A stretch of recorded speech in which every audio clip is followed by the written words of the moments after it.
Hi, welcome back to Raw Feeds.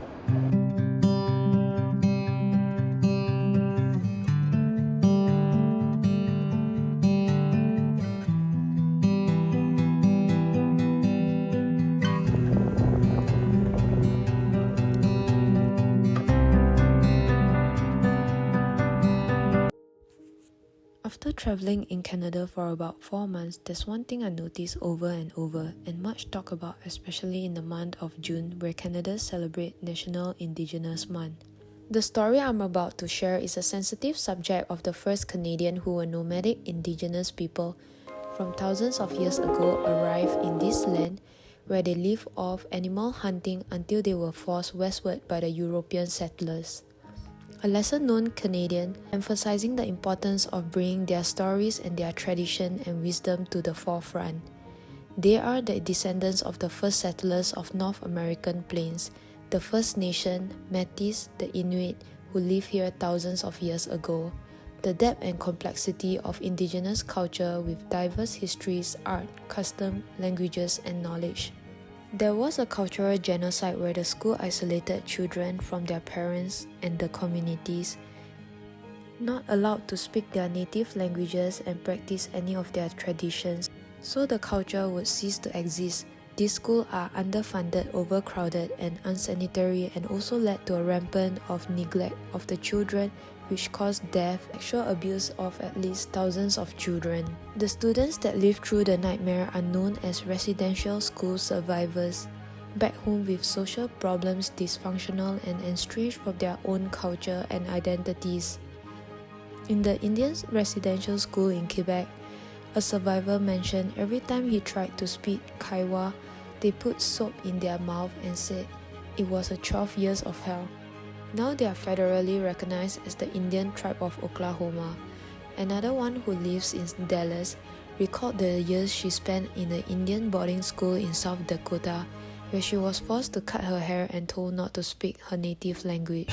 A significant culture that is much celebrated today is the Powwow, which people from diverse Indigenous nations gather together for a purpose of dancing, drumming, and singing.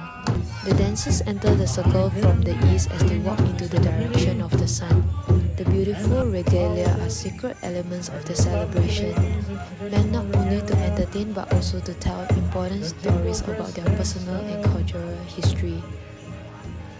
The dance are sneak-up dance, smoke dance, and warrior dance. A storytelling dance after men come back from hunt or war from victories. They return to the village after a battle, sometimes reenacting the conflict through dance for the women and children or elderly member of their community. Or hunters would reenact their stories of tracking prey, imitating animals or birds as they dance. Dancers wear a circular bustle of eagle feathers, which represent the cycles of Mother Earth and the unity of everything. The eagle flies in the highest and carries the prayers of the people skyward, making its feather extremely sacred, and only Indigenous are able to wear it.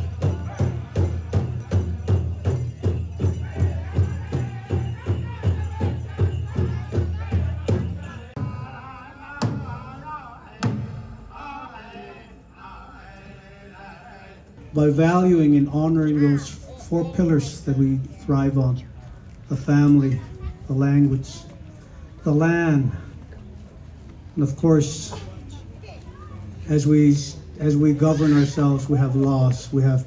Here we have the men's traditional dance, the men's chicken, and the men's grass.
However, Canada is now making an effort to the truth and reconciliation with the Indigenous people for peace and healing.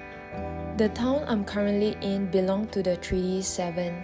These treaties are an agreement that outline the rights, benefits, and land provision for Indigenous people in exchange for their traditional territories.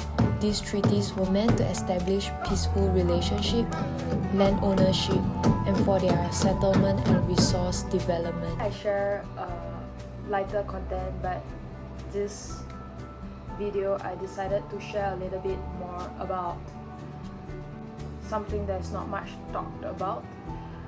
I would like to bring the awareness, and I feel that all of us is able to foster meaningful discussion and contribute to the truth and reconciliation of the Indigenous and play a part in their healing process by understanding, accepting of their culture, why they do what they do, and who are them as their identity.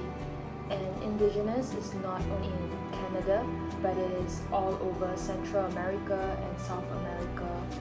Even in Australia, there are groups of Indigenous, and so let's all play a part and bring unity to this society as we live together in peace.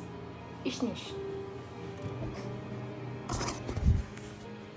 Thanks for watching and see you next week for more adventures.